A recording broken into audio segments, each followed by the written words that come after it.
How's it going, everybody? Hot off the presses, we have a strike spot to dive in today that is going to be outlining the new Ultimate Cosmic Crucible, which is going to be a community-wide event. That's my basic understanding. I've not pre-watched this. I have no idea what it's about, but I'm excited to check it out with you guys. And once we know the ins and outs, maybe we'll have some quick theory crafting to do. So let's dive right into here with Pathfinder and the strike spot. Once again, the Cosmic Crucible Ultimate update.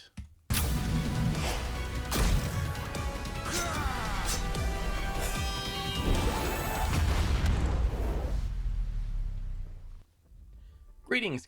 Stop, Pathfinder. Listen, from ex-content creator to current content creator, you gotta hook me up with your opening animation guide. That was sick.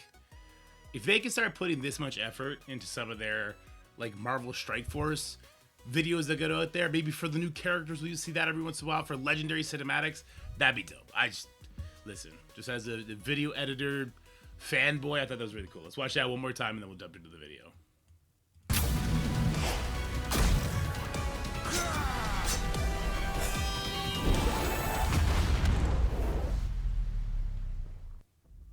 Greetings, Commanders. My name is Pathfinder, and today we have some exciting news to share about Cosmic Crucible. But before we get into those details, make sure to leave a comment down below telling us what alliance you're in, and if you haven't already, subscribe to our YouTube channel so you get all the latest news and updates in Marvel Strike Force. The Living Tribune. Bitch, you guys do like one video a month. You want those subs? You just start pumping them out. I want to see some Marvel Strike Force videos that I could just react to. Give me that easy content, Path. Also, my alliance is called the Dorks, best alliance in the game. Let's go. Has some fun in store for you. We gave you a sneak peek during our early 2025 preview blog that we'd be bringing back tournaments of varying sizes and number of rooms, and we thought what better way than to go back to our roots by bringing back the Ultimate 32 for the first tournament in 2025. Okay, for those who may not have been here for the Ultimate 32 tournament, I believe it was 16 people per bracket. I don't think it was 32. It was 16 people per bracket. It was like a 1-week tournament. You could have up to 5 matches. Winner, I don't think they got anything special, but it's just like a really cool, completely offbeat sort of rules. So like the rules we have in this season and whatever rules are going to be in the next season, this will be completely independent of those rules, which is really cool because it really kind of makes theory crafting and theory crafters shine because it's one and done. There's no copying rooms, there's no copying defense, there's no copying offensive teams. What you put down and what you have to use against the enemy, that's it. It's high stakes and it's like moderate rewards, kind of like bragging rights. This time, there will be a bit of a twist, as there will only be 3 defense rooms for you to put your theory crafting hats on and come up with some of the most sinister defenses possible.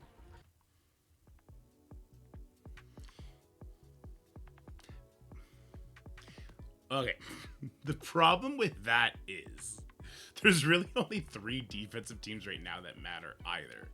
So all you're really doing is by making it 3 rooms, at least at the highest, and for people that are super, so I'm talking about people that are the super high end, super ingrained. We all know it's what are you doing with Mephisto? Odin Illuminati, are you doing that? What are you putting with Odin Illuminati? And then are you doing like a Super Skrull with Annihilator team, which is now just crossed out from Immortal X-Men, all right? So there's really not too much going on in the other 3 rooms, but I think for everybody else, that's kind of cool because, I mean, it might make some of those less ingrained players kind of find those nightmarish defensive teams, or we might just see some cool stuff across the board. You know what? As a community, guys, I would love during this tournament if you have a super interesting match, super interesting matchup, super interesting room design, whatever, send it to me. We'll cover it. We'll have some fun with this. I think that we need to get more community involvement on this channel about what you guys are doing so that I have a better idea about what's going on. And because I think it's really cool at the lower ends and the medium end and the high end. It's different all over the place. The Ultimate 32 kicks off on January 26th. Let's go ahead and jump into the rules. Isn't that next week? Don't we have another week of Crucible? I was sandbagging for the last week. I thought I was going to get to go rank up higher and rank top 100.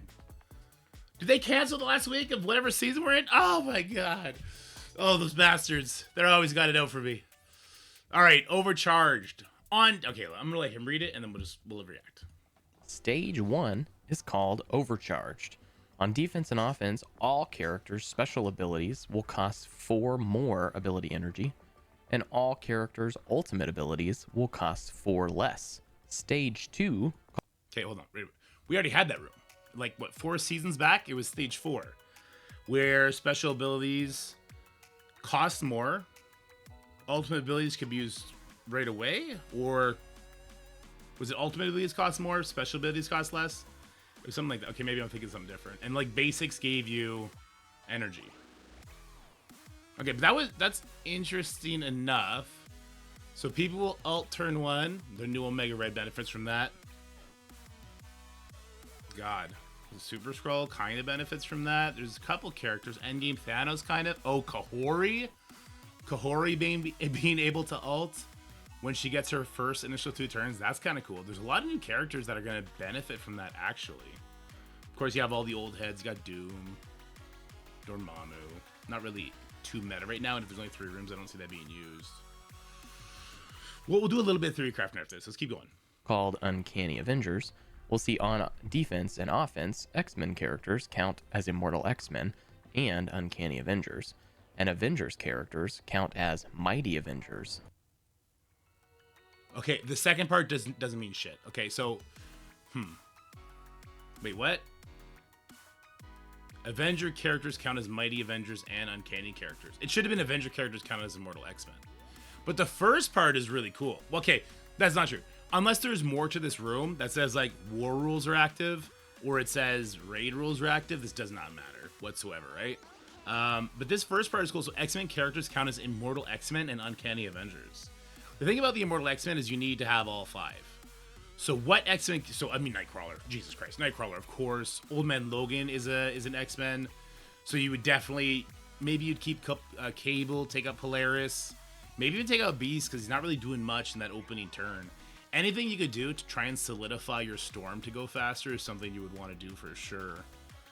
You know, Gambit could give life. Rogue would do a reflexive taunt, but I don't think that matters as much as just making sure you get to go first. As soon as you get to go first, then you're happy.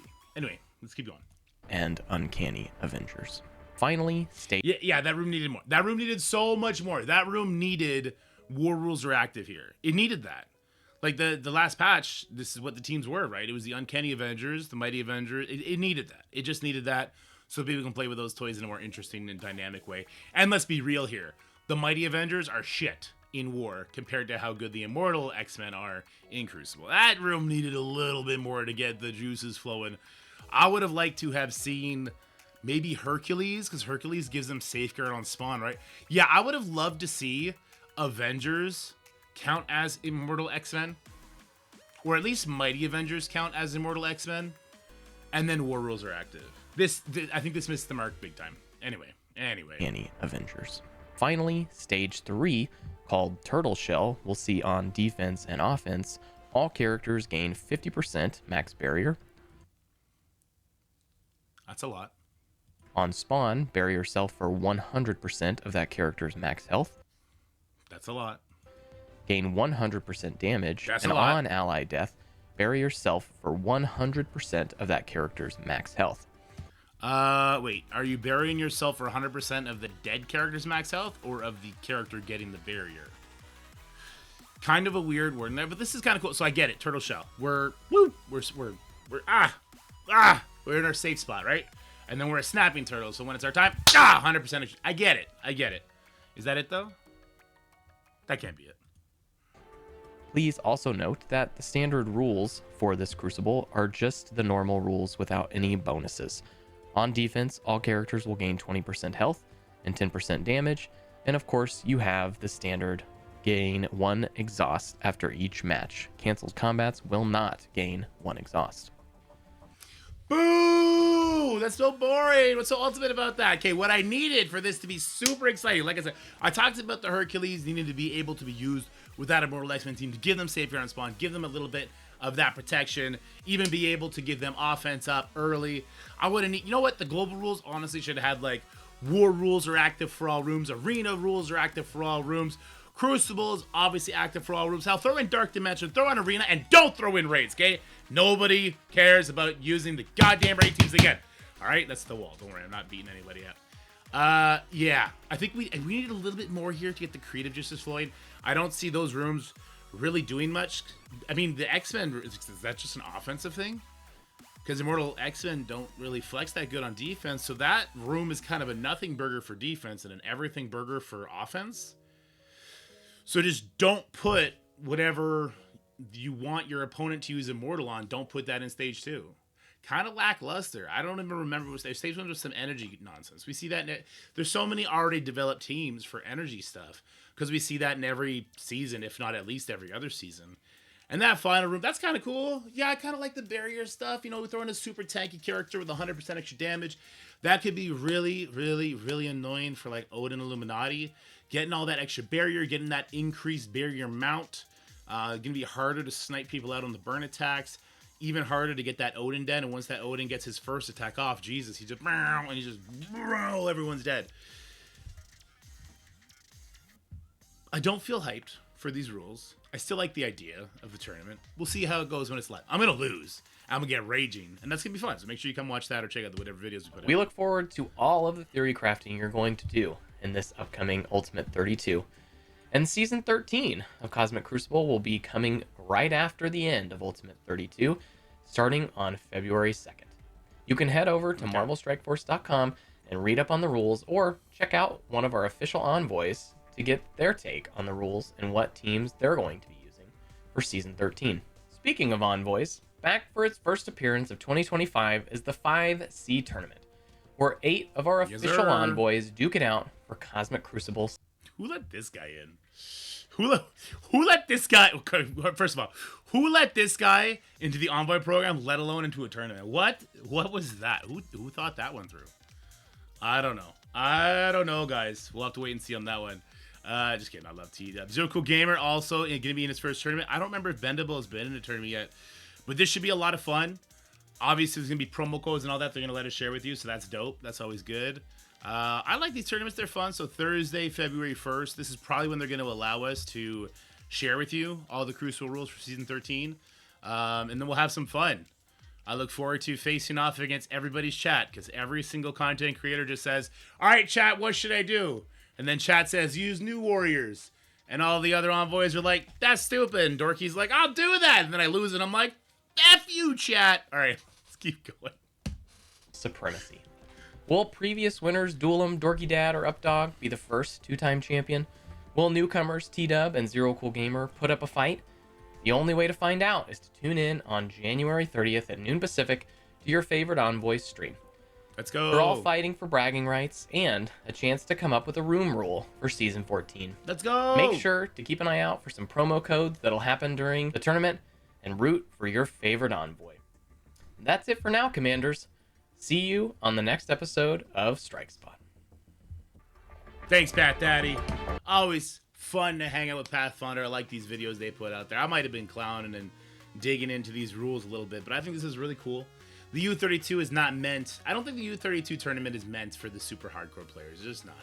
It's meant for more casual players to have this kind of really like flash in the pan experience and push through a more rigorous tournament, or I think it's probably gonna last. How did he get into the structure there? Did he? It should last 5 days instead of 3 days. Like it should be the whole week if it's gonna follow the same pattern as the last U32 tournament, which I think is cool. And then you always, for like the next whatever 6-8 months, whatever a year, you get to be like, I won my U32 bracket. What up? And then you get like in the back kind of thing when you say that kind of stuff. So that's fun. This is cool. This is great. I look forward to being able to share those Crucible Season 13 rules with you whenever I read them. I've not read them yet. I don't know if we have them yet. And then Season 13 should be a lot of fun. I guess it's coming right up around the corner. Damn. Scopely really gated me off of getting top 100 again by taking away the last week of Season 12. Damn. What did I do to piss them off? Was it calling them scammers the whole time? Like last month? It's just a joke. It's just a joke. Turn the toggle off. Let me win. That's it for the video, guys. I hope you enjoyed it. If you did, make sure you like, share, and subscribe. Stay happy, healthy, have fun, and I'll see you in the next one.